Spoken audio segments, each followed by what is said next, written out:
everybody. This is the Stronghold podcast, episode 23, I think. I'm here with Kwan.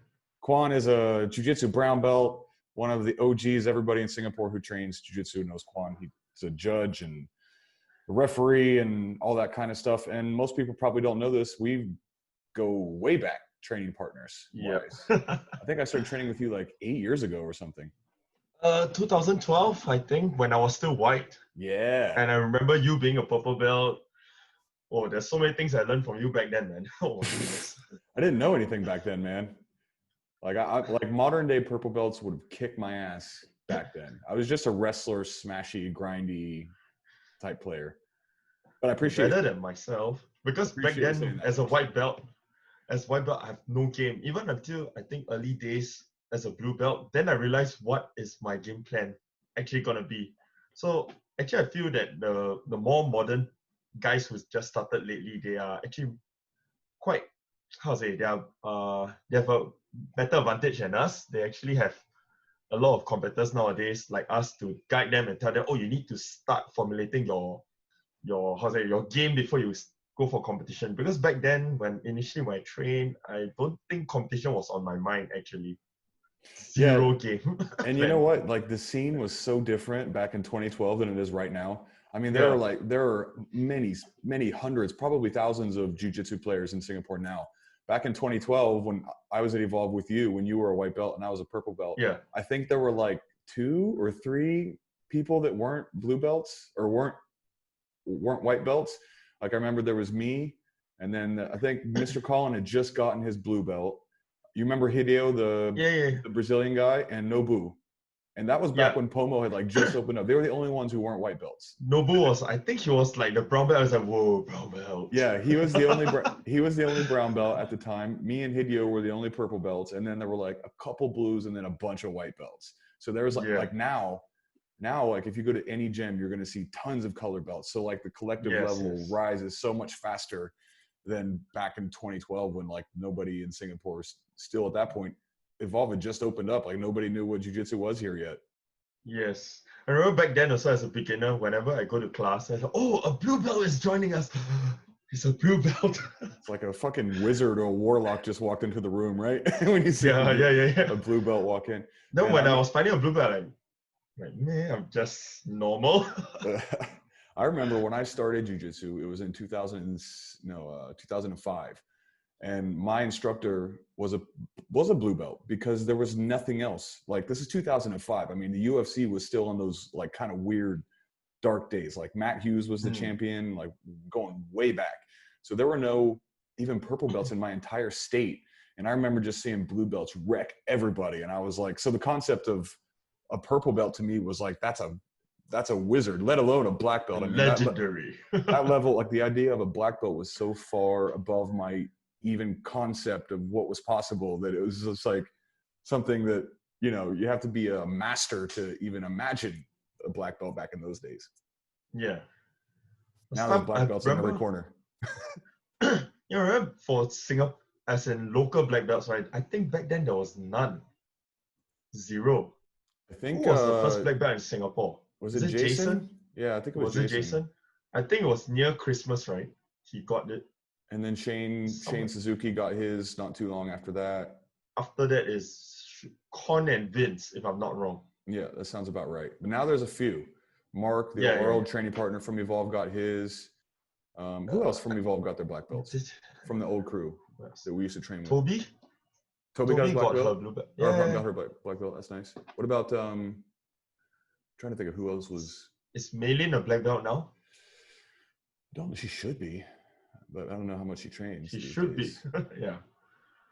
Who else? All of those people around. But I know over at Newfit, there's a few students who gotten their black belt recently. Oh yeah, John just got his black belt. Oh, John, yes, John. Yeah. He was a brown belt at the same time I was. Last year he was still brown belt when he helped out at the national team training. Yeah, that's good. Need the sparring partners. Yeah, he's good. Really heavy. He gave me a very tough time. Yeah, yes. He's good for sure. Really good top game.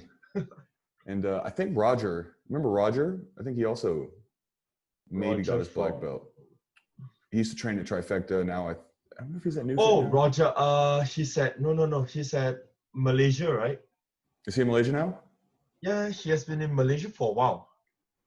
Roger Chen or Chan. Yeah, that's right. Yeah, he was there, but I don't think he gotten his black belt. But Cal gotten his black belt. Thank God, finally, man.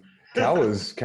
I think Cal got his brown belt the same day as me, so we were both long time brown belts. But you know what? You're that time now because you started in 2012, and generally it's that 10-year, the 10-year rule, the 10,000 hour thing. I think that's pretty accurate for the jiu-jitsu black belt. So if you started in 2012 and you're a 3-stripe brown now? Not yet. I guess it's supposed to be in April or May. I don't know. Everybody's COVID like, happened. Everybody's cursing COVID. Like, damn it, my ranks got promoted, pushed back 3 months. Yeah, but it's okay for me. I think there's quite a bit to explore in brown belt still. It was like what Major always tell me. Brown belt is actually no difference from black belt. It's like the elementary stage where you get to try out a black belt technique at a slightly easier level. I think that's where I got most of my growth. Was it brown? I was a long time brown belt, but it made sense because that was where I got most of my growth. That was where I learned how to I learned that I was okay putting myself in bad positions. It was okay to lose. Like I can let people, if I can't let someone take my back and escape a back mount, what are we doing? Because once you get to that point, like your upper brown belt, most of the students that you train with are not going to take your back unless you let them, right? Unless you're willing to coach or something like that, right? So, but if you can't let a blue belt or a purple belt on your back and escape from that, then your back defense is shit. So it's like when you get to that point, it's okay to lose because even having somebody put you in an arm bar, you have to have deep arm bar escapes in your pocket. Same thing as back escapes. And once you get to that brown belt level, unless you got a bunch of upper belts rolling in your classes or something, most of the people aren't going to be able to put you in those bad positions. So you have to let it happen. So I didn't feel like I always had to win. Like those old Evolve days when I was a purple belt, I just always was trying to win everything. I didn't want to give an inch to anybody. And I've now realized at Brown, you gotta have escapes. You can play funkier stuff. You can do weird shit. If you make a mistake, I'm less concerned about it now than I used to be, because that competitiveness can be a fault in your training if you don't let people work and if you don't put yourself in bad situations. I'm not gonna roll with the black belt and let them do anything to me. I'm gonna try my hardest, right? But if you're rolling with the purple belt or you're rolling with the blue belts and stuff, or the lower belts, yes. Especially if they have a good move, even by the time you're a blue belt or purple, everybody's got that move, right? You have your baseball choke, some people got that straight ankle lock, or somebody's got a really sick arm. They'll sometimes, a blue belt can have a brown belt level move, one move that they do really, really well. And most of the time people try to avoid that, but sometimes it's good to stick your neck in there and see if you can get out of it. You know what I mean? Yeah. I think it's the same for everyone. Like you said, you're trying to win as a purple belt during rows. I think reflecting back, I was like that at my blue belts and maybe early purple belts days. Still trying hard to win, even though it's just training. I think it's just human nature. Yeah. Well, you should always try to win. I'm not saying lose. For the same person that I let take my back, if I escape, then I'm going to still tap him out later. I'm not going to just lay there and be a dead fish, right? But I'll put myself in a bad position. Then I'll escape the bad position because that's also especially as a coach, right? That's a teaching moment for them. And then, I'm still going to tap them out a few times. I try to teach my wife, right? Because she's a 3-stripe purple now. Purple. Wow, she's 3 already. maybe 2 stripe. I can't remember. No, I think 2 stripes actually. And I try to tell her, when you coach people, she's always afraid of bullying new people, and she doesn't want to tap them out sometimes. And I'm like, you should tap out everybody a couple times in a row, 2, 3, 4, whatever your number is. But if you do that, you still have to let them work. You can't just smash them all the time. You can't tap them out here, tap them out there. Tap them, you let them work, you let them pass your guard, you let them get you in a bad spot, you escape that bad spot, then you tap them out. There's a system to it, so that way they're learning the most that they can learn in that role. Yeah. But speaking of Charmaine, wow, she has really good pressure. I remember last year when I came over to train with you guys as well. Whenever I paired up with her, even though she's so small, so way smaller than me in size, but wow, she always gave me quite a tough row. She's very feisty. I have to keep up with her. I have to keep up with her pace. She's constantly trying to pass guard. Then if she managed to pass, her pressure of holding you in the side control is actually there. She will actually hold a position before making her next move. Well, before she go for the submission. She's always the smallest person at the gym, always. So she's always at a disadvantage, right? So she makes up for it with hustle and just being tenacious and, you know, that kind of thing. Because imagine like always being the smallest person in the gym. Like technique is the only way, and then just like hustle. Yeah, because I feel Stronghold. I actually like the profile at Stronghold because the guys are either same weight as me or heavier. Yeah, we got a lot of big people, which is weird because usually yeah. in Singapore, most of the gyms are quite small, but for whatever reason, I guess because we're in like that expaty area, so it tends to be a lot of like, we got the big white dudes and you know what I mean? Over at Highland Road, I'm one of the bigger ones. I'm like, okay. But there are a couple of them who are heavier than me though. But How do you like teaching, man? How do you like teaching the classes? Oh, you mean jiu-jitsu? Yeah, I mean, because it's fun. I know that you're a coach now. Yeah, I teach there on and off, like the fundamental class most of the time. So it's actually quite fun because you know where we started our jiu-jitsu from, right? So actually I do see the value of having a class where we actually drill the fundamentals in instead of a communal class where all levels just jump in. I still feel that because like where we previously trained, they are so focused on fundamentals and the specific training instead of the full sparring. That way the new people like those fresh white belts who just started, they actually have a chance to execute or implement whatever they learn on that day into the specific training. Not otherwise, like for some white belts, I know my cousins, a few of them did not train where I was when they first started. So his role was like consistently being trash in a full role where he has not enough knowledge on how to execute, like what is an escape, what exactly is a pass guard, and so on. So I do feel as a coach, for me, to teach fundamental is very important, and I do see that it's a rewarding aspect because some of the students that are there, they actually find that, oh yes, whatever we learned today actually worked further. Maybe it might not work on that day, but maybe a few weeks later they come back and tell me, yeah, I tried this technique in the all level class and it actually works. So that's very heartening to hear. Yeah, the fundamentals are super important, and that specific training is really important too. Because if you take a new white belt in there and you just let them free flow roll, they have no idea what they're doing, right? It's like they can't really work. So you got two options with that, right? You can either do it like the Evolve did, where like they did so much specific training, like that blue belt class, where they didn't even let you roll until you were like a 3-stripe white belt or something like that. Correct. That's one way to do it. But the way that I do it is like I always put the new people because we have one big gym and we only have 1 or 2 jiu-jitsu classes. All level classes, right? All levels, just because of the space, right? So if we put a fundamental class in there, then it wouldn't, where we only did specific training, most of my students that are more advanced that come every day wouldn't get the role. So what I do is I always put the new people with my experienced people, and then my experienced people, like my upper belts, will put themselves into the move that they just learned. So like if they learn Toriando, then they got to let them Toriando a bunch of times, right? If they learn an escape, then they got to let them escape. It's not like they're rolling like a free flow roll with the new students. They're putting themselves in positions that the new students can hit those moves that they just practiced. So it's kind of like specific training, but it still has that free flow element to it. But they know, like, don't do a flying triangle on a white belt, right? Like, you know, like let them hit the move that they just learned, whether it's escapes, which usually for me, it's always escapes. I just do escapes nonstop. My students hate it. They get so sick of it, but it's so important. I feel jiu-jitsu is very acquired. It's like you have to be comfortable in being very, very close contact. So some people, they are okay with it. Some new people, when they first try it, they're like totally turned off. Like, no, I'm not going to do jiu-jitsu. It's not my type.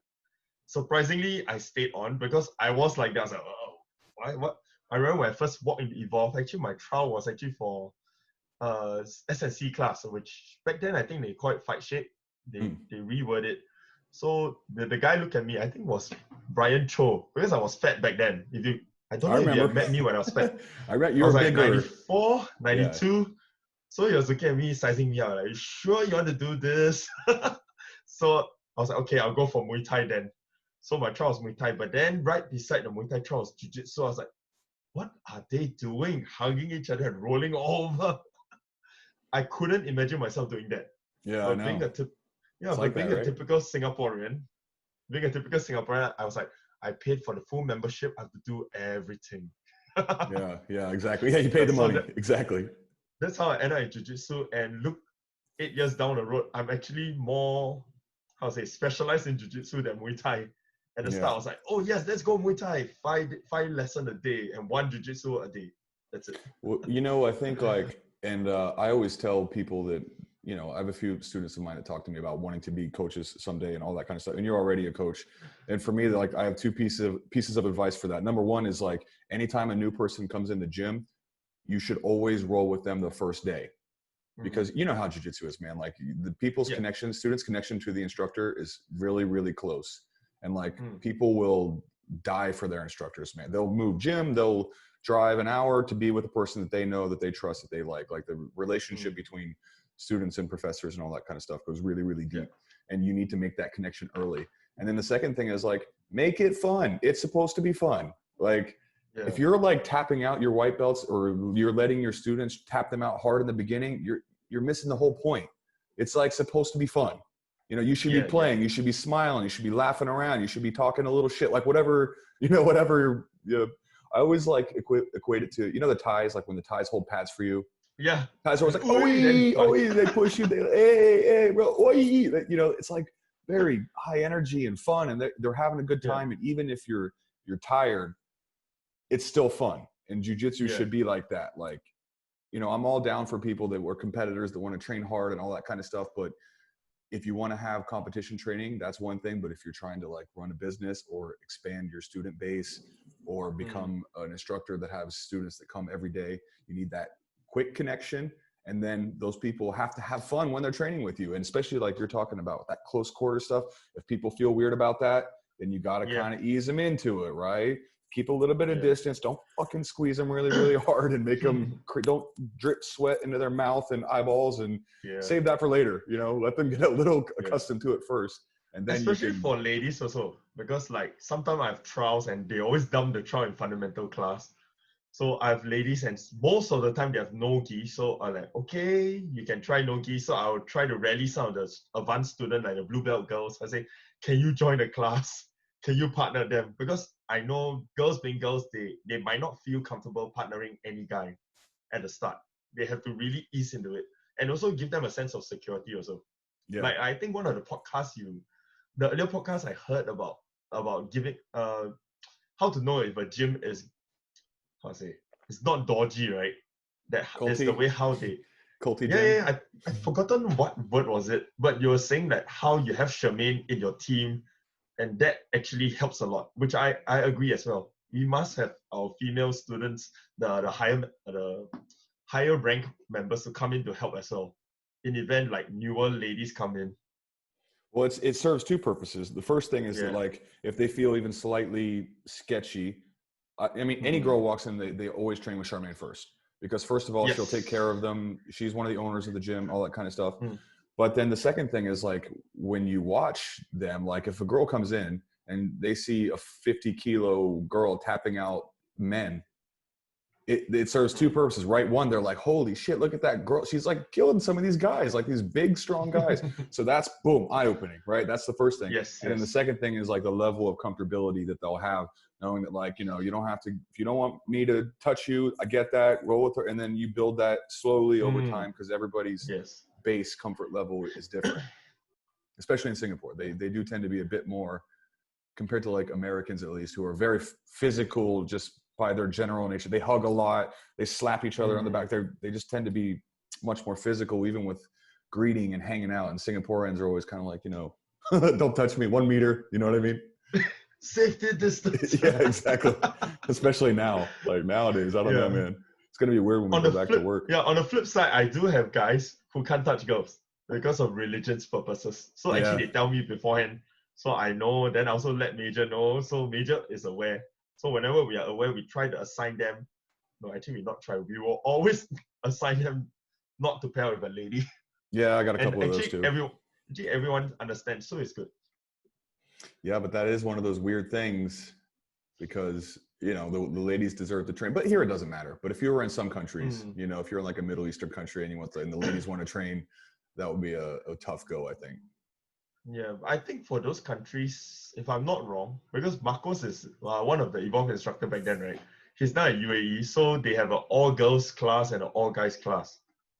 Yeah, that's the move. And I think I was at Abu Dhabi last year for World Pro, Abu Dhabi World Pro. So actually, I was finding places to do my weight cut. So Fitness First, interesting. I went to research on Fitness First. They have an all-ladies gym for Fitness First and an all-guys gym, and they're hardly mixed. I think it's because of the culture there. They are mixed or they're not mixed? No, there are no. I think there are no mixed gyms there. It's either all ladies or all guys. So there are certain branches that only serve ladies and certain branches that serve only the males. Unless you're on like one of those expat compounds. Like I had a old friend of mine that used to work in Saudi and in Saudi Arabia, and I don't remember exactly what his job there was, but some business or whatever. But they lived on one of those huge compounds, and so the schools are mixed gender, the gyms are mixed gender. Like you can wear a bikini outside, and there's a grocery store, and it's like a whole little city basically of foreign people. But then of course once you go into the main areas and everything, then they have to be dressed up. And then the rules apply. Yeah, it's like that. But there's not much of that in Singapore. I only have like 2 students that have come in that were not cool with that. But speaking of that, I had a girl come in for a trial. It was like only a couple weeks before we left, right? And she was like watching the rolls and everything. She just kind of wanted to check it out in the back and watch. And then all of a sudden, one of my purple belt girls, Deborah, right? Yeah, Deborah. Deborah's a beast, dude. Deborah's good. Deborah's damn good. She's actually a 3-stripe purple, but she's I rode with her back in 2017 when she visit highlight reel very often. Yeah. She's very good. She's a beast, dude. She's one of the best girls in Singapore for sure. She's knocking on the door to brown belt, definitely. And now she's learning, like, she never did no-gi before until she just signed back up with us at Stronghold. I used to be her coach back in the day at Trifecta, but she would do some of the stuff with the Brazilians and she would do my class, but always gi. And then she told me, she's like, training's just getting kind of boring. I feel like it's getting stale or whatever. I'm like, Deborah, do Muay Thai or do MMA, do no-gi. Like, find something different that you can mix it up with so it's fresh. She's like, okay, I'll try. She came into a no-gi class and like now all she does is no-gi. And now she's learning heel hooks and she's learning like all that kind of stuff.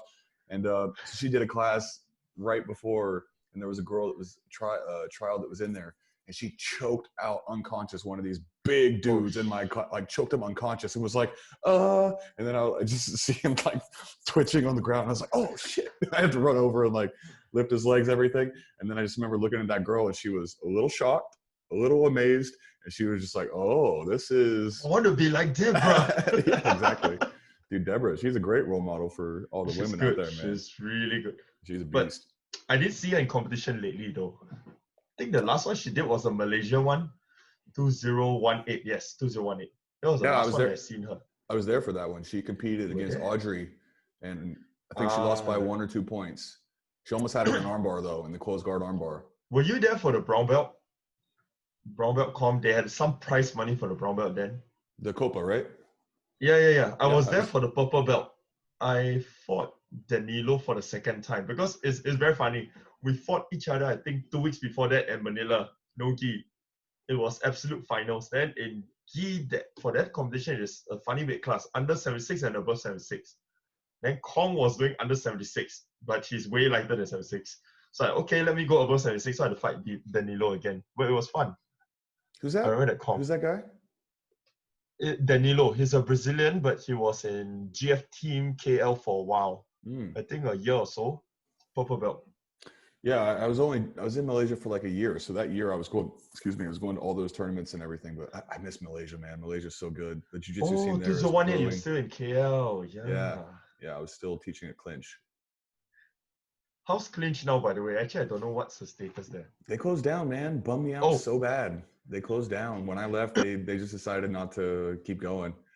I mean, I didn't even leave because I wanted to. They didn't get my visa.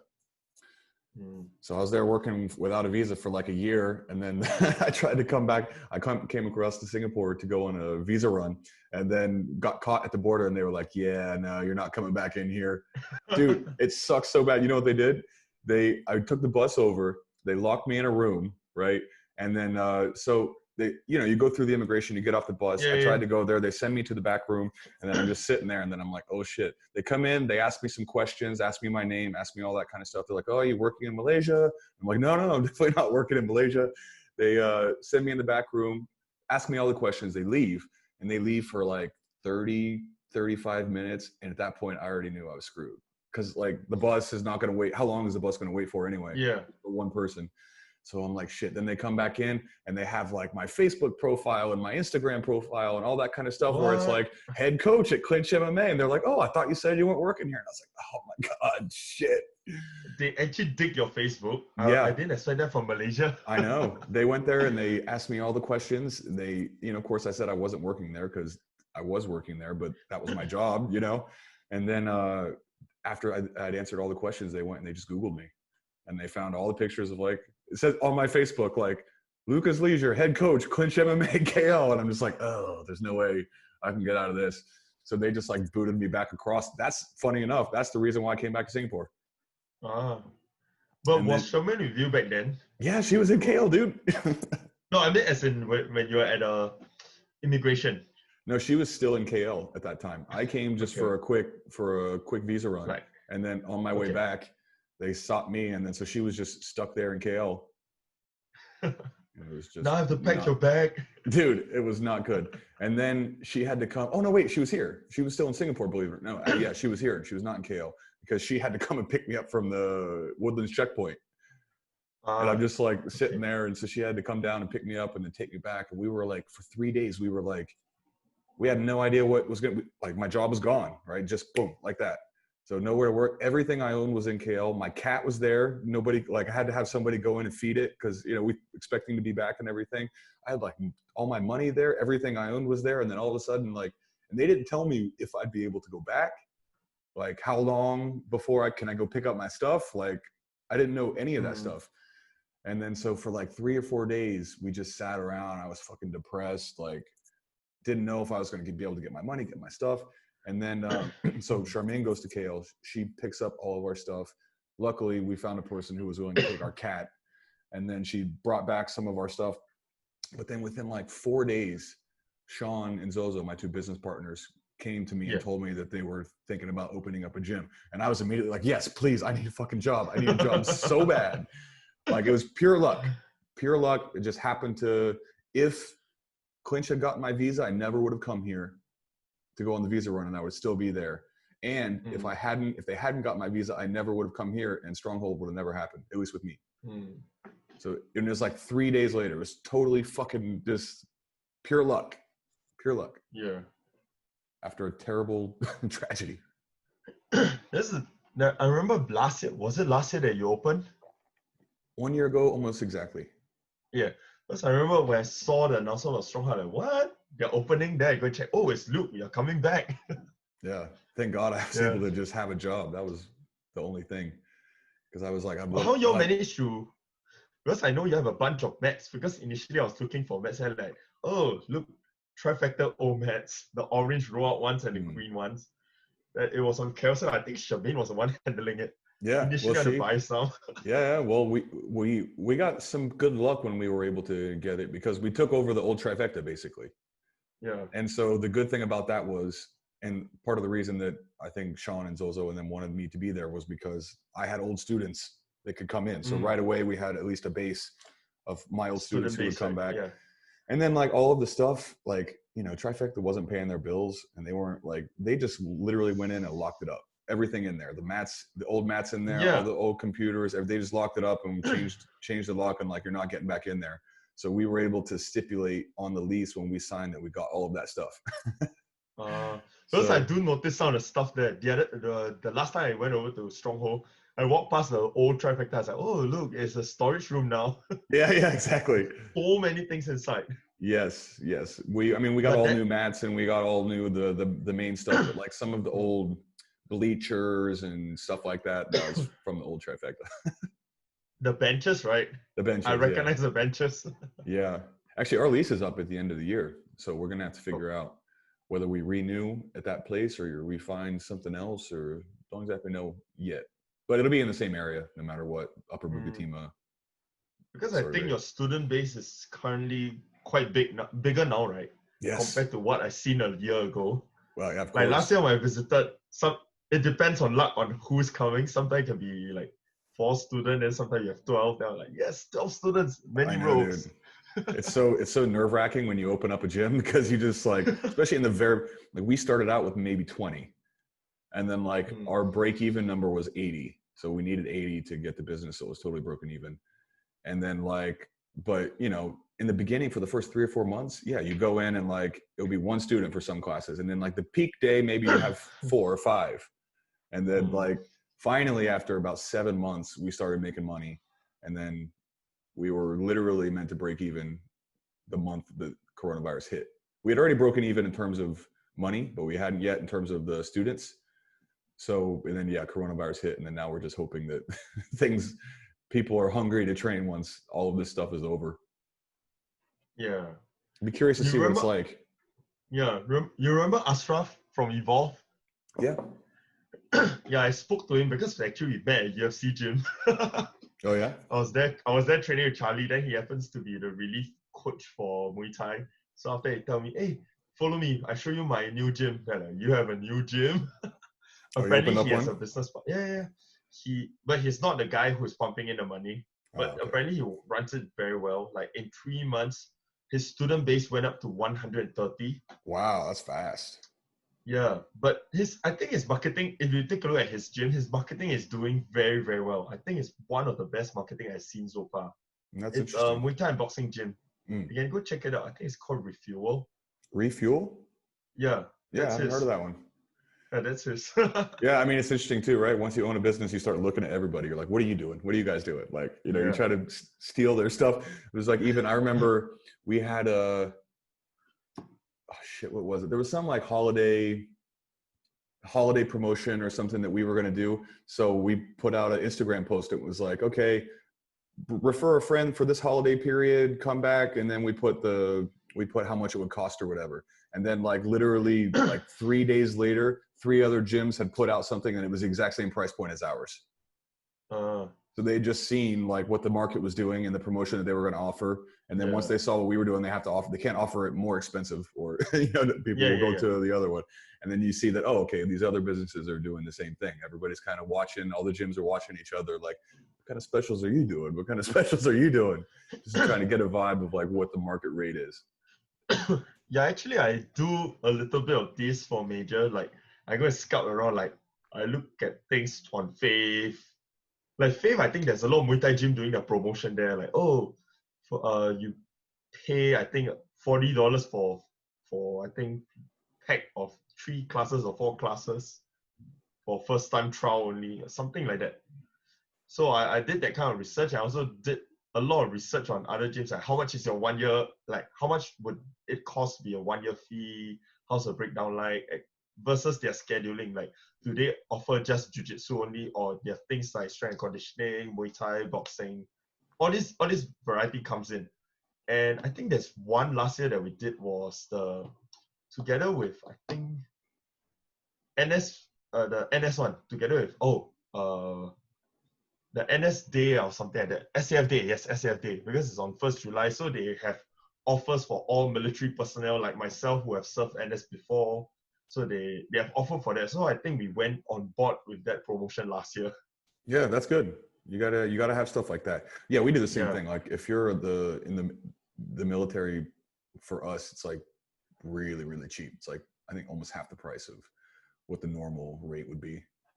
But yeah, it's interesting when you start looking at it through like the business lens, because then everything changes, right? Like even for me, you know, when I was at Trifecta, for example, or even at Clinch, my whole focus was just teaching the class, the curriculum, like trying to make it everything easily attainable, trying to make the classes fun and interesting. And then once I opened up Stronghold, it's like, okay, now we got to think about marketing, and I have to make the website, and then all of this other kind of stuff pops up. And then, you know, I want to do the podcast at the same time, and all of these different things start to come in, and then you're just like, damn, man, it's a lot. And all these other gyms and Singapore's competitive, right? Like, you don't get to be successful in Singapore without putting a lot of work in, because people work hard here. So you really got to put time in, have all of that stuff, the customer service, the packages have to be fairly priced. And, you know, I just kind of It's interesting. You thinking about stuff like that? I do, because like normally I always look at how I started, like how I research on what gym to go. Like, okay, for example, when I first started, I was seriously looking at 5G because of the price. But the Evolve was the first one I went to try. I was like, oh, it's such a good experience here. It's so clean. And at that point, I have to be honest, I've never stepped into 5G at that point of time. So immediately, like, okay, let's sign on to an Evolve based on my experience for trial. But then again, back then when I was choosing gyms, because back then I didn't even know MMA exists in Singapore until Nico Chua. I was doing my internship for my university, so I was like, oh, and I was reading news and oh, there's MMA in Singapore, she's fighting. Okay, let's look for MMA gyms. So several pop up. So some of my criteria as a layman, some of my criteria are how many martial arts they have. Oh, they have Muay Thai, Jiu Jitsu, boxing. Good, they have at least 3. So that's some of the criteria. And also for myself, because I do karate back then and I stopped, and then somehow I continued, but I stopped for now again. So the other criteria for me is actually trajectory. I think for laymen, if they don't understand jiu-jitsu, right, they actually want to look at, oh, what's the time frame? How long do I get to my blue? What's the criteria? Like, you know, like typical karate, judo, taekwondo, like what is the rubrics to get to the next belt? Yeah. So I think for Singaporeans, we are very rubrics driven. We are very we see the next promotion as an incentive, I would say, for laymen. But once you step into jiu-jitsu alone, you know that sometimes belt don't really matter. It's the progress. But in order to attract these folks, right, they actually need all these things to be spelled out very clearly to them.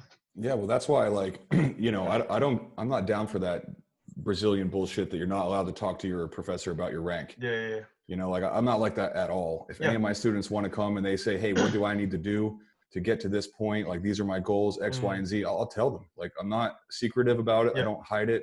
I honestly think that shit is toxic, because it's like, no, it's for me to know and you to know. It's like, what? That's stupid. Like, especially like, you know, I would, you know, it's weird. If you go to a Brazilian and you try to ask them about their rank, they're going to look at you like you're fucking crazy. Like, it is not cool. Yeah, it is not cool. And I'm like, and I would think about this sometimes, and I would see other people do it, and I'd be like, motherfucker, I'm older than you. Like we're the same age. We're peers at the very least. Like, in this classroom, I'll listen to you. But like, outside of that, we're 2 adults. Like, you're telling me adult to adult, I can't be like, hey man, my goal is to do this, and get this rank by this point and do this. And, you know, I had one student. I had one student who's like, hey man, I'm leaving at the end of the year. I want to open up a gym in the other country, and he wants to be a purple belt when he opens up his gym. And so he came to me and he's like, hey, this is my goal. What do you think about this? And I was like, yeah, man, we can work something out. No, there's no guarantee, but if you put the work in, you come to class, you work on the techniques that I think a purple belt needs to have, then it's totally reasonable that we can work on that, or at the very least get close. If your instructor is not willing to talk to you about that, that's crazy. Like, you're 2 adults. If you can't speak to each other about these goals, like, people say, oh, it's not about the belts. It's not about the belts. But nobody talk about promotion. But to pretend like people don't care, or that it's like crazy to talk about it, is insane to me. And, you know, like, one of the things, going back to the previous conversation about, you kind of have to know what your market is, right? And you were talking about shopping around other gyms. And like, I thought about this when we opened up Stronghold. Like, if you're in the Singapore market, most people, if they can afford it, if they're first time martial arts, BJJ players, Muay Thai people, like, they're going to go to Evolve. Why are they going to go to Evolve? Well, because it's everywhere. It's in all the marketing. They have the nicest facilities. They have the biggest gym, hundreds and hundreds of students. Like, that's going to be the first thing they hear about. And all the marketing, the world champions, all that shit. If they don't have any other point of reference, that's probably where they'll go, right? So then I'm like, okay, how do I distinguish myself in this market? And the 2 things that I came up with is, 1, I'm not going to be that guy that won't talk to you about that stuff. You want to talk to me about it? Then talk to me about it. I'll speak to you like an adult. And then 2 was, I teach every class on the schedule. You know, there's not 5 different black belts, 10 different Muay Thai coaches. That sort of lacks that direct connection. It's like, I don't care if you're a girl, a boy, a beginner, an advanced, whether it's MMA, jiu-jitsu, gi, no gi, like, I teach every class on the schedule. And when every white belt walks in the door, I get to roll with you. So all of that kind of culty shit that you know exactly what I'm talking about, that everybody that's done yeah. jiu-jitsu, everyone that's done jiu-jitsu for like more than a year knows what I'm talking about. All that stuff's gone. Like my wife works there, so the women have a fair shake. There's no, I'll talk to you openly about your ranks because you're a fucking adult just like me. And then you're going to have one person that's going to teach you, and you're not going to be split trying to get attention from all these different people and from this discipline to this discipline. And then that was the shit that I didn't like. So then as we started to open up, okay, like we'll build our business model around that. It's something different. The Major's the only other coach in Singapore, I think, other than us, that also teaches like most of the classes across the disciplines too. Correct. He teaches most of the classes. So I only help to offload the fundamentals. That doesn't mean he doesn't teach a day. So like the days I teach usually is we have the all level class. And immediately after that is a fundamental class on the other level. Then Major will continue teaching the MMA class. So some of the guys, if they want to do 2D classes, they'll usually one class with Major, then one class with me. Yeah, that's good. Usually I'm a student in that Major's class first before I transit down as an instructor. Yeah, for sure. Well, the nice thing about Major's place is there's 2 levels as well, so he can have multiple classes going. Yeah, I mean, you know, if we continue to grow, I'm sure that we'll bring in other people to teach classes sometimes as well, but not ever like Evolve, where, you know, they just have so many instructors and they're always cycling in and out, and then the Muay Thai instructors are different. And, you know, for a lot of people, they want like the service that Major and I can offer, which is if you want MMA, right? Like you can go to the Thais. I'm not going to be able to teach you Muay Thai better than a Thai. I'm not going to be able to teach you Jiu-Jitsu better than a Brazilian. I'm not going to be able to, but the way that it's integrated, that's is where we can like get a niche. And the way that we communicate with our students is also unique. So it takes time because a lot of that is word of mouth and stuff. But as I think more and more about it, I'm quite happy with that decision, because these big bloated academies that have all kinds of instructors, I mean, it's cool, but it lacks that personal touch that you get with like some smaller gyms. You know what I mean? Yeah. What do you, who else teaches there? You, and I know that he has some other, Andrea does some classes, right? Or Andreas, he trains there. Arthur is a relief whenever either Major so sometimes a Major needs to corner student like for left weight. No, he's out for left weight duties or corner for MMA. So usually I'll cover the class first, then followed by Arthur or Shah. All right. So yeah. So they are the cover coaches. What do you think about the coaching? Has there been some challenges? I mean, the thing that's interesting about you too is you and I were both teachers before this. So you already have, yeah, you're still a teacher. I'm still a teacher too. I just teach cooler shit than I used to. I used to teach English, and I'd way rather teach martial arts. But so you already have the teaching background, which is what I think a lot of like, if you go to Evolve, that they lack, because, you know, they don't really follow the idea of a curriculum very much, the Brazilians and the Thais. So it tends to be like, at least with the Brazilians that I worked with, they just kind of roll up and teach whatever they want to teach that day. They're not really thinking like months down the line and how to lead things. Some of them do. And then the other thing is the actual teaching, the communication, which is a whole other skill. Like if you're a black belt in jiu-jitsu and you just started teaching it, then you're a black belt in jiu-jitsu who's a white belt at teaching jiu-jitsu. Right? Because teaching is its own art form. Actually, it's very different, because like two of us, we know every class we need a lesson plan. So initially when I started coaching, right, I actually have a notebook. I show Daryl Chia, as I told him before. I'm known for not taking notes. I'm known for that. Then when Daryl see me starting to write notes down, he knew something is wrong. That's it. Yeah, I'm planning my lessons for jiu-jitsu. So I had to plan like on like example the first day. Normally my fundamentals for the same week is the same. Then the following week I need to fall back on the previous week to teach a new skill. So what I call it, I think for you is the same thing. What I call it is we have to engage the students' prior knowledge, what they know beforehand, in order for them to learn a new skill. So if they do not know certain skill beforehand, then they're unable to execute the new skill that they're going to learn today. That is especially true when I have trial student coming in. Like example, today we're going to do, I think it was some spider sweep or something. Obviously, the student have no idea, the trial student, because they have no idea. Firstly, they don't know what's a sweep, and they don't know what's a spider grip. That's two things that can throw them off. So usually I'll do differentiated learning when that happens. So the main class, they learn something. Then for the trial student, I will give them simpler stuff that is similar. like just a normal sweep. So I do think some of our classroom teaching skills actually come in play. Oh, it definitely does. It's super Such as important. this differentiated. I did see before. I think when I was training with Stronghold last year, I remember seeing a few trial students coming in. Then you just get Sean, help them with this. Yeah, A different set of instruction from the rest of us.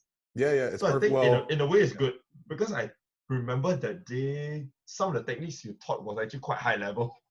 So definitely the new guys can't catch it. Yeah, so it's good then I split it. I'm not going to expect the new people to jump in there and do that. Yeah, at least they're engaged.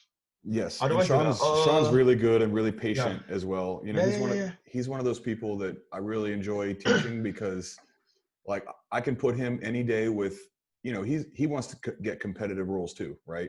But I can always tell him to go with a new white belt girl or whatever, and he.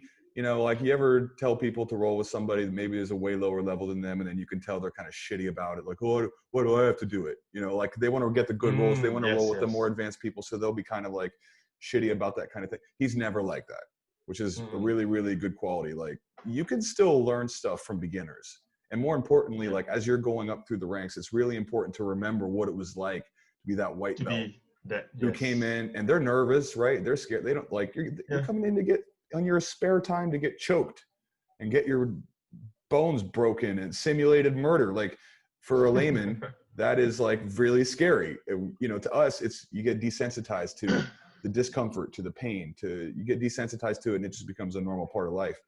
But if you're that beginner, they're not desensitized to it. It's still very extreme to them. So the worst thing that you can see is like asking one of your upper belt students to go and train with a new person and then they fucking roll their eyes. Ugh, why do I have to do it? It's like, are you kidding me? Like, are you kidding me right now? Just go do it. There's a new person in the gym. We want to grow, right? You want this team to build? You got to help, you know? And he's always like that. He never has that ego. He's like, oh, I don't want to. He's really happy to do it. Helps that he's an owner too. You know what I mean? Helps that he's an owner and he's invested in the business side of things as well. But yeah, that kind of attitude. For those advanced belts out there listening, roll with the white belts. That's your job. If you want to get your black belt, you better be able to roll with the white belts. Like that's part of the process. You can't be the person that only gets the good rolls all the time. Like that's just not how it goes. You got to give it back. I think at the level of purple and brown, I think one of the criteria, actually, Major also shared with me, I agree, one of the criteria that to get a black, leading up to your black is you should be able to give simple instruction, like teach a simple technique. So it could be a class or it could be one-to-one, like the situation you gave us just now, where a new person come in, okay, just pair this purple belt, can you help me with this new guy? So at that point of time, as a purple belt, I think they should try to give to guide a new person for the training, to give the correct instruction as well. And the reactions and the feedback and make sure they don't get hurt, right? Make sure they're not going ape shit. Make sure they're not going to accidentally claw somebody. Make sure that, you know what I mean? Like there's so many different things that an experienced person knows. Hey man, especially you got to clip your fingernails. Hey man, you're too tense. You got to loosen up. Hey man, you're going to burn out and you're going to be really regretting this if you keep going at this pace for the next 2 minutes. Hey man, you're not allowed to grab finger. Like there's so many little things that a first day person may do that they don't even know they're not supposed to do. Yes. And you know, that's sort of their job, is to be able to do that, which is why I always roll with the trials the first time. I mean, not always like drill with them or something because I'm walking around, but almost always within the first 2 or 3 days, everybody's rolled with me. So there's never a day in the gym where someone comes in, even you.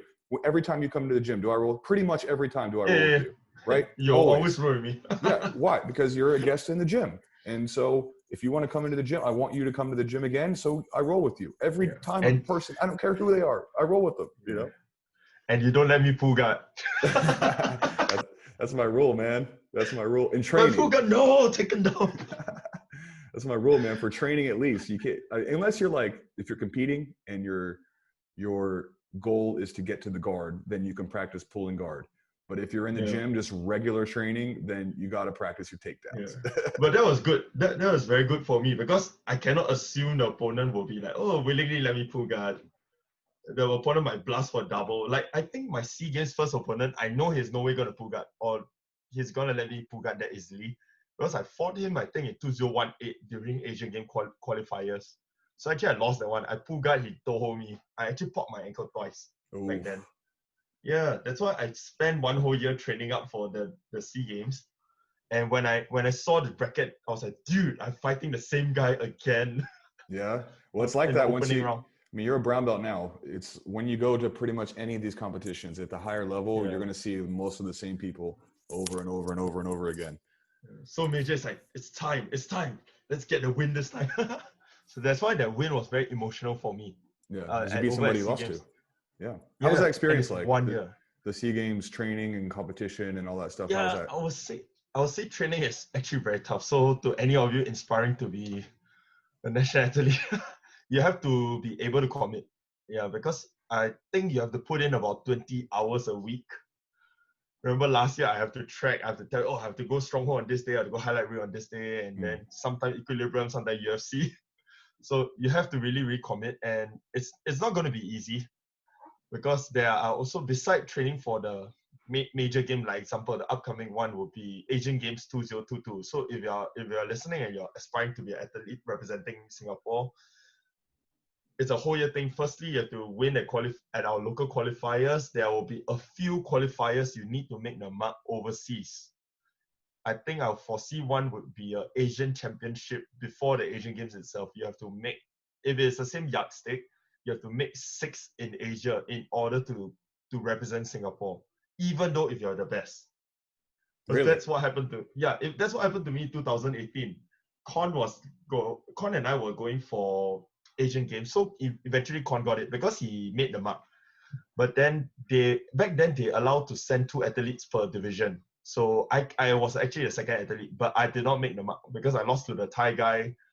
I think was the quarterfinals. I lost the quarterfinals. So I finished the ranking season with a 7th position in Asia. And you had to be 6 to qualify? Yes, you had to be 6 for Singapore standard though. So yeah, I was like bumped out. Like, it's just one more fight, one more placing. I couldn't go Asian. But what if they don't have somebody in the position? You know, like Major came to me and spoke about maybe Charmaine competing because they didn't have any women in the 40. Yeah. 48. I was telling Major, right, that Singapore has no one in 40, 42, or is it no 42? 48, yes, 42. 42. Well, 40, she can't make 40. 42. No, 42 sorry, it's not 42. Small, bro. That is small. No, it's not 42. I think it's 45 because 45 we have May Young. She's doing 48. She's currently training at Pharma. So 45 is the only one. We have no one in Singapore. So by default, so for example, Charmaine makes the weight for 45. She's the sole competitor in Singapore in 45. They'll make her fight most likely May for fun, just to get. If she wins 3 ranking points locally, if she loses 2 ranking points, either way she's number 1 in Singapore. That's it. But that doesn't mean that Charmaine will. Let's use SEA Games as an example last year. That doesn't mean that Charmaine will represent Singapore for SEA Games, because the next criteria for Charmaine is she has to make number 3 among the Southeast Asian country that's competing in the tournament. So last year we went to Mongolia for Asian Championship.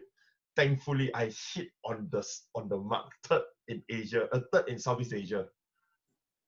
But my overall ranking wasn't great. But among the Southeast Asian country, I was 3rd. I was like, I made the mark. Thank God. So you have to make such marks. Yeah. But that's interesting. I'm glad that they're doing that now. That's a really, really fun thing that people can get hyped for training for. And, you know, it's a nice big tournament. Yeah. So I'm glad the next one is 2022? For now, because I believe my sources so far for Vietnam SEA Games is Jiu-Jitsu is not a category 3 sports yet. Usually they'll announce that very, very late, like maybe end of this year. Then they'll say, Jiu-Jitsu is in, or Jiu-Jitsu will not be in. Those will normally be 1 year before the games, normally at the end of the year. So for now, I would think that there isn't, because from the SNOC side, they told me that there isn't so far. But then again, the good thing is right now Singapore is the headquarters for the ASEAN Jiu-Jitsu Association. So hopefully we are able to make a push for SEA Games 2021 to have Jiu-Jitsu as one of the sports then. Yeah, I mean they should, right? If they had it last time, I'm sure it was. I mean, it was all over the newspapers, like. At least in Singapore. I guess it depends on how popular it is in other countries too. But I mean, it seems like Jiu-Jitsu is growing really quick in Southeast Asia. But then again, to be a category three sport, it has to be a sport where the host country will see that, yeah, I can win many medals and that. That's the case for Philippines. That's why back in 2018, we already knew that Philippines will most likely have Jiu-Jitsu because they're the hosts. And actually, I don't know if this is true, but a lot of Filipinos told me that they said Jiu-Jitsu is their national sport. Really? That's why we knew. Yeah, we knew beforehand Jiu-Jitsu will be in. But the other thing that we didn't expect is, last year was funny. They only allow one athlete per division. Usually it's two. Yeah, so the pool of athletes is actually quite small. Really? I mean, there'll be more though as time goes on. I mean, there must be like, the thing with Singapore though is that so many of the people that train are foreigners, even still. Like, I'll go to a lot of gym. I mean, at my gym, it's probably half, but you know, I'm in kind of an expat area. So it's probably half the people that train are foreigners. That's probably true for Evolve too. I mean, I know Highlight Reel, you guys have a lot of locals. Yeah, but we do have some aspects as well. You have some foreigners there too, yeah. Yeah. And so they're good guys. Yeah, they are good guys. Yeah, absolutely. And they can't compete in that tournament, so only Singaporeans, right? Yeah, only Singaporeans. Not PRs? even PR. PR cannot, no. Right? Okay. Because initially we thought PR can participate. Then I went to check about the rules because initially we were thinking of Asian Beach Games. This year there's an Asian Beach Games at China, end of the year. But I don't know if they are still going on with that because rumor has it that it was actually no gi. Ooh. No gi, yes. So Major actually wants to try out for it. Yeah. Oh, nice. Yeah. Then after we went to dig out rules, then not even PR, but Major. I think Major is not a PR yet. So yeah. Yeah, he's not. But then again, we went to find out that PR can't represent Singapore as well, to my knowledge. Yeah. Are you doing no-gi, or are you doing any other martial arts? Are you doing Muay Thai or anything like that? Ever since I know you did back in the day. Yeah, I did so much Muay Thai. That's how I would think that most of my weight loss is from Muay Thai and the SNC fight shape. That contributed most of it. Actually, honestly, I feel that Jiu-Jitsu, I can't lose weight in Jiu-Jitsu. I just can't. You can't what? Sorry? I can't lose weight doing Jiu-Jitsu. That's because once you get to the point that you're good, you can relax and you can chill out the whole time. Like, I can roll for 2 hours and barely be sweating just because, like, depending on who I'm rolling with, I can just chill and take it easy and kind of just do whatever, you know. But like in Muay Thai, when you're hitting the pads, you can actually still relax quite a lot, but it just demands more. Like, you can get away when you're really good at jiu-jitsu just being fucking lazy. Like, but I do know guys who actually lose weight doing only jiu-jitsu. Oh, for sure. I mean, compared to nothing, for sure you can if you have nothing else doing. But once you get really, really good at, I mean, you know, it's like the stereotype of the fat black belt, like 3-4 stripe black belt. Well, two things happen. One, maybe he quit training, or two, he's probably just like flowing, chilling out. Like, unless he's rolling with like his top students, they're probably not going to be able to give him much of a roll. So like, you know what I'm talking about. You can roll with 10 white belts and like, you'll burn some calories, but you're not going to be like dying, like heart rate way up high. You're not going to be in the red zone. Like, you know, you still be pretty good. Yeah. That's why I supplement a lot on cardio last year. Yeah. You got to. And just saying, because I think in the martial art community, people are like, oh, you're doing this. Actually, I made use of Les Mills body combat and body attack to lose. Really? My weight. So, oh yeah, don't tell guys. You shouldn't have said that in this podcast, man. People are gonna be like, "What the fuck?" Now everybody's judging me. Like, why are you doing body combat? You know martial art and you're doing body combat. I can just see you like, 1, 2, 3. That's why I saw people. They're doing all the chicken. Chicken wing punches. I know. There's no guard, but I get very triggered whenever they do the double leg shoot. I'm like, no, that's not a double leg takedown. Do you want me to demonstrate one? I get triggered when I see that stuff too. That's why most of us like hate on that, because we see it and we just get triggered. We're like, no, that's not correct. Not good technique. But I have to say it's the fastest way to keep my cardio up. Do some Muay Thai, bro. Do some fucking real martial arts. Kick some pads. I know. Because highlight reel schedule didn't allow that. Do some like clean and press and some deadlifts. Do some man shit, not that late mill shit. Yeah, I know. I'm guilty of that. I'm just shitting on. Do what you like, man. Who cares? Do whatever makes you happy. But it's like the people doing you ever see the high intensity, like the F what's that? F45. F45 boxing. F45. That looks pretty rough too. Boxing they have. Yeah, they have, like those hit boxing classes where it's the same kind of thing where they're just like, yay, jump, punch, kick, Major and I went to a boom class at Fitness First before. Boom is actually a 45 minutes. They ask you to put on your boxing glove and just punch the bag. Like right now, you do jab cross. Then like, he can tell you all about it. It's so hilarious because they were expecting you to have no form until they see us. Yeah, that's why it's always weird when you go in there. Because then you probably have a lot more technique than the instructor. So like then there's this weird thing going on where like they're like, oh, someone here knows what they're doing, and then you're like, he probably knows more than me. He knows I'm a fraud. You can sense it. But then again, they're fitness type. They're not. Yeah, it's a different niche. Type. Yeah, it's a different. So you can't fault them for that. Yeah, but it is one of those things where it's like, I don't know. The form is everybody who does any sort of fitness knows that the form is great. That's like saying, oh, if you go to a powerlifting gym, they're going to teach you how to deadlift. But if you go to a CrossFit gym, like you would still expect them to know how to do a correct deadlift, right? Even though it's a different thing. Like if you're going to one of these box fit classes, you should still know how to box because that's what the thing is. Yeah. There's correct boxing punches just like there's correct deadlift. At least the fundamental. Yeah, I mean, yeah, you don't have to be like a master. But your elbows can't pop up when you're punching. You can't you have to turn your shoulder and stuff. But yeah, that's interesting because that's a lot of Singapore. That hit stuff that is really popular now, and martial arts are becoming really mainstream with workout routines. So you do see a lot of that sort of bad technique. Especially now with circuit breaker, as in now it's phase 1. Previously in circuit breaker. Yeah, I've been conducting HIIT during circuit breaker like twice a day for my friends, 9 a.m. and 6 p.m.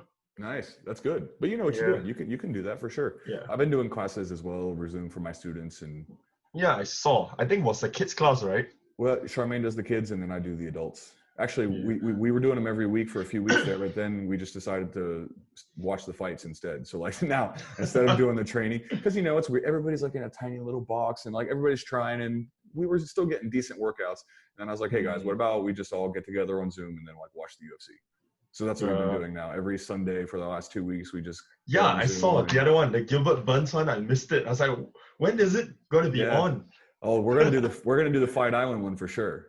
All right, we'll do that one. So if you or anybody listening wants to join, I'll put out a link onto Facebook or something, and we can all just because we talk like this, we talk about the techniques, we watch the fights, we all just lose our minds, and it's good fun just to keep in touch with the students and the base and try to keep the community intact as much as we can through these weird times that we're in. Yeah, but surprisingly, jiu-jitsu lessons still can be done on Zoom because I actually joined Monarchy for their Zoom classes for quite a fair bit. It was actually quite effective. It's like I think once, but it's pretty good. So once actually we had a chair there. Oh my goodness, I hate Berimbolo. Yeah, not Berimbolo. Grambly roll. I like Yeah, that's what Charmaine's been doing with the chair. I'm very inflexible, so that day I was doing Grambly roll like crazy with the chair, led by Brutino. It was really good. And I think there was one day where we had to use the gi, we had to do a lot of spider drill. Then there was one drill that hit me. I was like, oh, I didn't know I can do that. Some spider drill, and then we enter into armbar through spider. Just with the jacket, just holding the jacket, with the jacket. Your feet on the sleeves. Yeah, that's interesting. Yeah. So I've been doing like MMA ones, like where it's just all you need is a lot of like wall drills, inverting drills. Okay. Armaine did some with the chair as well, and then I would do like MMA stuff. So stand up is the easiest thing, right? If you're striking, you can shadow box, you can kick and throw some squats in there, and then you roll over and do some. There, I allow guard pulling. Some wall hip escapes and invert. I learned how to invert on the walls at Evolve, doing just before class would start. I didn't know how to, because I was such a wrestler, right? Because that was my first thing. I never inverted ever until I was a purple belt. And then I was like, I should probably figure this out. And then so I sat there like a fucking idiot, a purple belt, like some of the white belts can do it, and I just like trying to turn on my head, like, I'm stretched out too far and doing everything wrong. And then every day I would just sit there on the wall, feet on the wall, practicing inverting. And then I was like, okay, so this is a perfect time to get my white belts. Now white belts just a few months in can all invert and upside down guard and all that kind of stuff. So I was like, this is perfect. I'll just do that. Don't need anything, just need a wall. Mm-hmm. Yeah. So just now I mentioned monarchy, right? So yeah. Do you hear the news of Malaysia? What?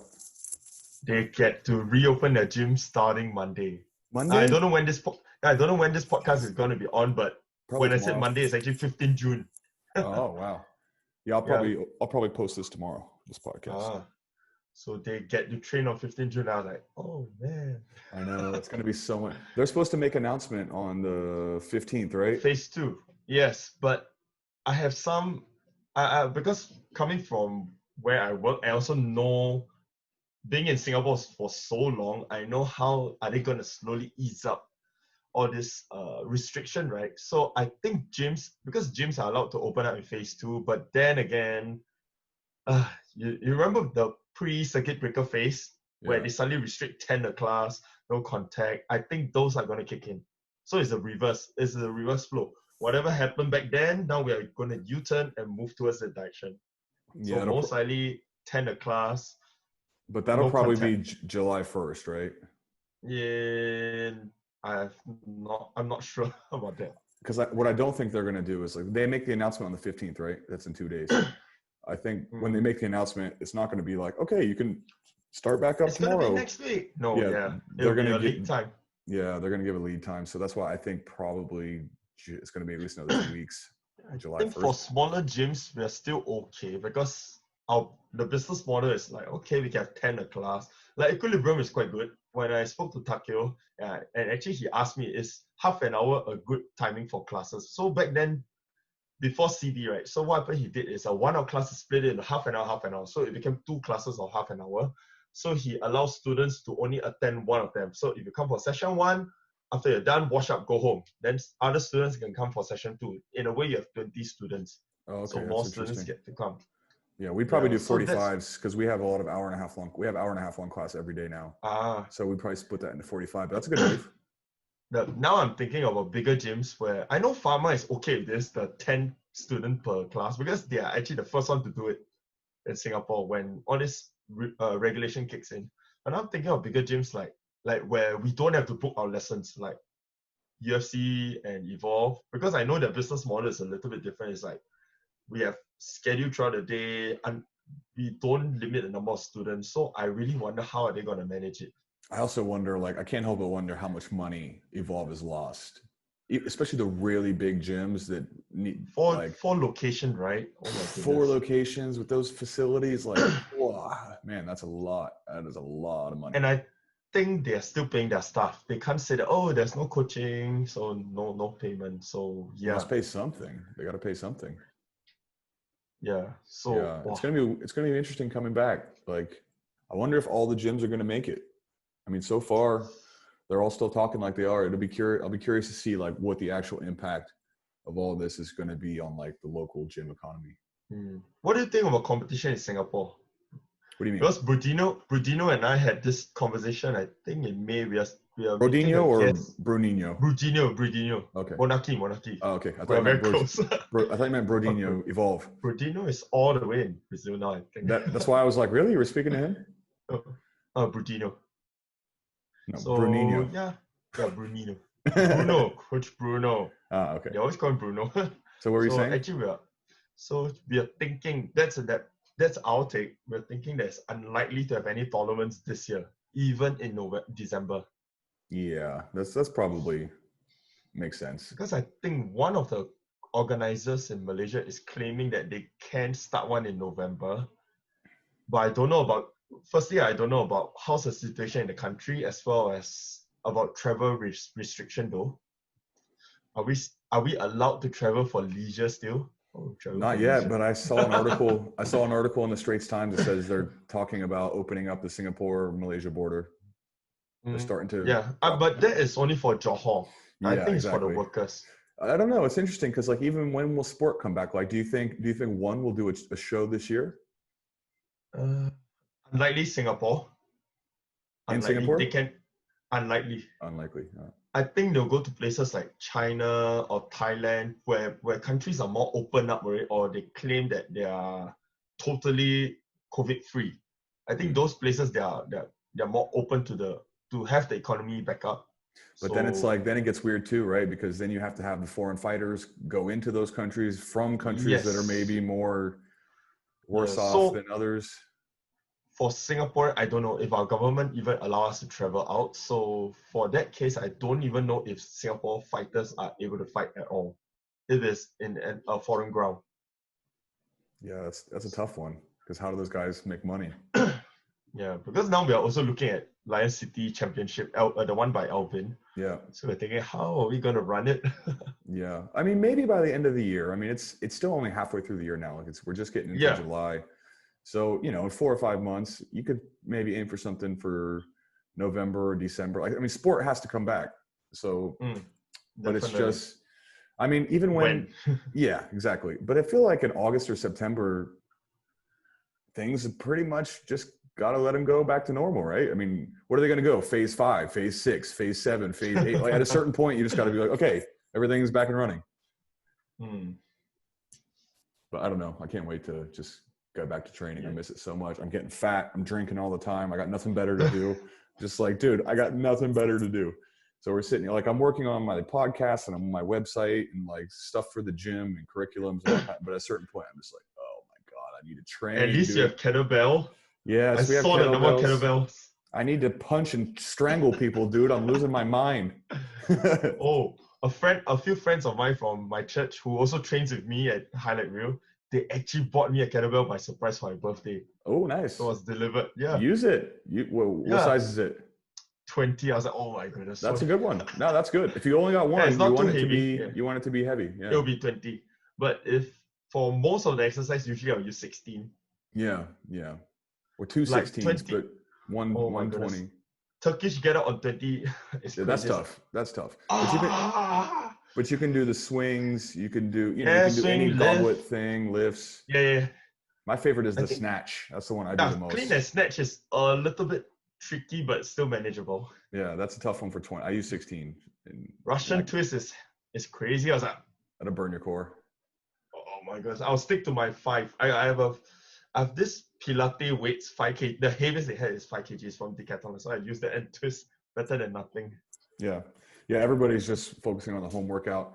I went into the gym one day to clean it, and then I just brought back some of our mats. And then so Charmaine can do something. Like, we live in a tiny little space, but it's enough to get 4 mats. So we just use those. We can stretch a little bit. At least it's something. This is my parents' house. My own house is delayed. I'm supposed to get my keys like now.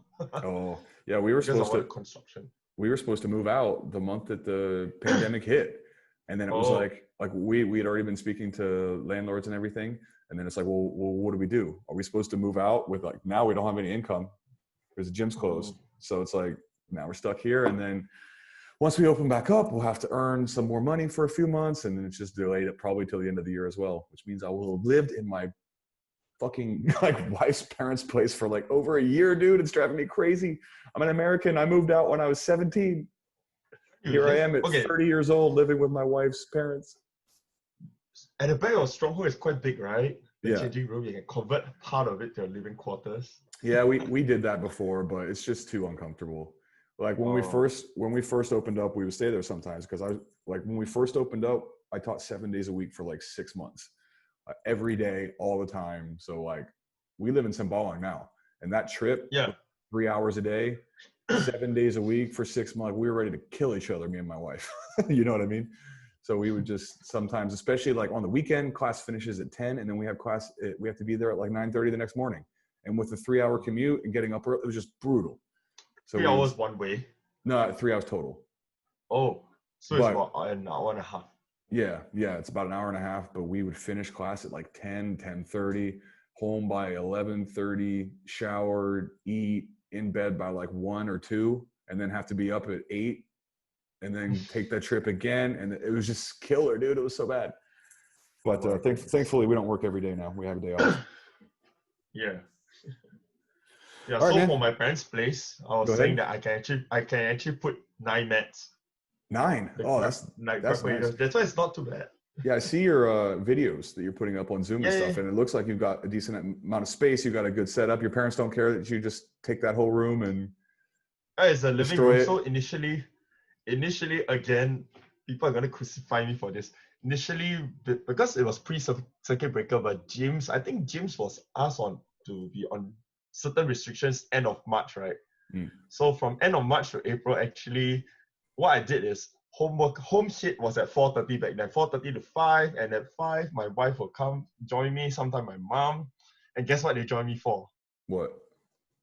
Body combat. Oh, see? But if you're teaching it, it's probably okay still. Because at least no. Oh, you're doing that one? On demand. Oh, God. Oh, you're following that. Bro, what are you doing? What are you doing? You're peddling horrible martial arts. That's what you're doing. Exactly. That's hilarious. Whatever, dude. I'm not gonna shame you. Your shame is your own. Yeah.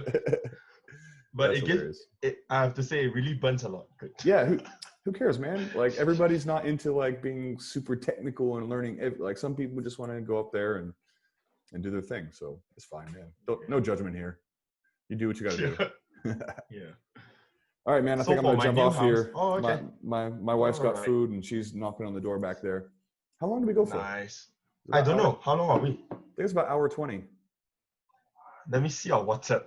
Because our WhatsApp, you indicated what time do I jump in?